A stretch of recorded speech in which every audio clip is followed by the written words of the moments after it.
To view reports for any of the games you've broken down, click the Reports tab on the left. You'll see two options. In this video, we'll only be talking about the top option here, the canned reports that are provided in TeamScout. If you click the plus sign on the canned reports, you will have a list of all the games that you've created and broken down. And you can click the plus sign to drill down within there, and you'll have all the games listed. And the canned reports work on a game-by-game basis. So you'll have tendency reports for each one of these games. We're going to focus on the Gavilan game. I'm going to click the plus sign, and you now see all the reports listed. You can click on any one if you know which one you want specifically, or I usually just click any one of them, and I can come up here and select any of the options from the tree from that point on. The first report you're looking at is the summary report, which will give you all the summary data for running and passing, and formation, play, and result, and all the stats to go along with it. Average yards, yardage, and completions and attempts. It will also give you a pie chart at the top for a high-level breakdown between running and pass percentage. The next report that you can also use is the down and distance. Same layout as the last report you just saw, but you click the plus sign over here to the right, and you now have by down and distance those same stats: completions, attempts, yards, and average yards for first, second, third down, and also by long, medium, and short. Clicking this down arrow with the plus sign expands all your data so that you can see everything.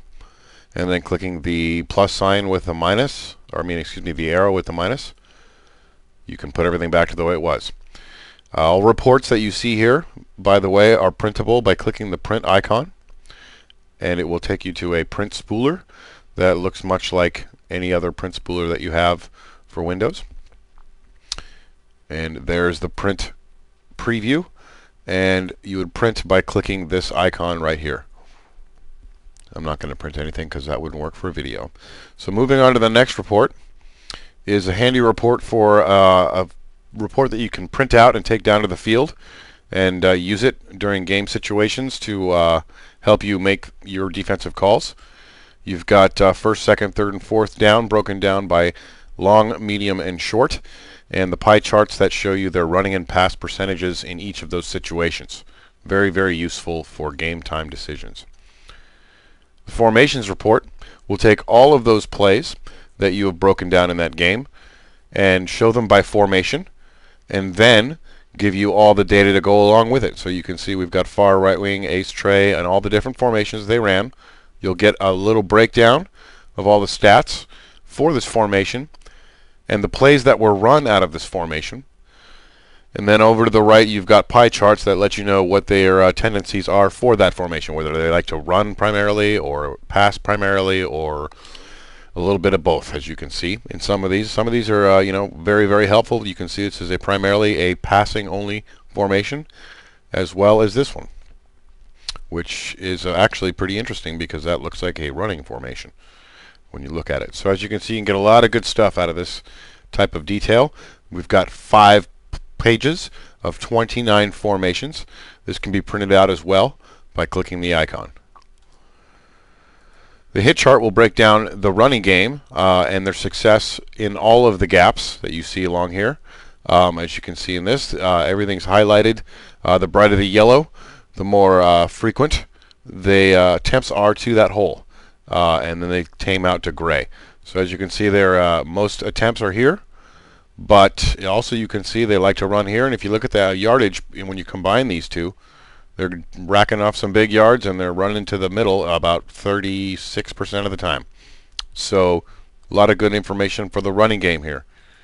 The passing diagram is the same type of hot zone chart that you would get for running, but for the passing game. So you can see all the hot zones.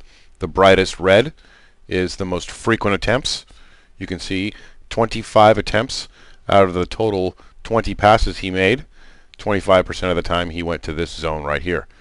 He was only 1 for 5, so we seem to be defending it pretty well, but this is where he likes to throw the ball. You can see the colors of red getting brighter, and then green for the least frequent attempts. The next video, the next and last final report option you have are the play cards, which are the real meat and potatoes. I consider this the best way to prepare for your team. You'll be able to get these play cards and print them out in multiple layouts. So up here from the top, you can select the 1x1, which I have selected so far. This is where you got one play per page, and you'll have a total of 41 pages for this game. You'll also have the name, what is it running a pass, and all the little mini data as far as the success rate associated with that play. And you can scroll through them all, zoom in, as you can see, and there's quite a few. They're all numbered, so you can script them out and just call them out by number. You can also view these in alternate views, 1x2, which will have 2 plays per card, as you see here. 2 plays per card. You could go 2x4, as you see here. Got 2 wide by 4 plays, giving you 8 plays per page. I'm going to go back to the 1x1 layout. Any of these play card packages and any of these view layouts can be printed by clicking the play icon. And here's the best part about the play card feature, I believe, is that the situations can now be printed out. So you've got your customized play packages. If I only wanted run only, I'd select that and hit apply, and it would give me all the running plays. A total, as you can see, 23 running plays. So I've got 23 running play cards that I can go ahead and print out and hand when I'm doing my fits drills and working on the running game in practice. The same can be done with pass. Hit apply. That will give me all the passing plays. As you can see, I've got 18 of them. I can hand them into my 7-on-7 and let them work on all the passing plays that we can expect the opponent to run.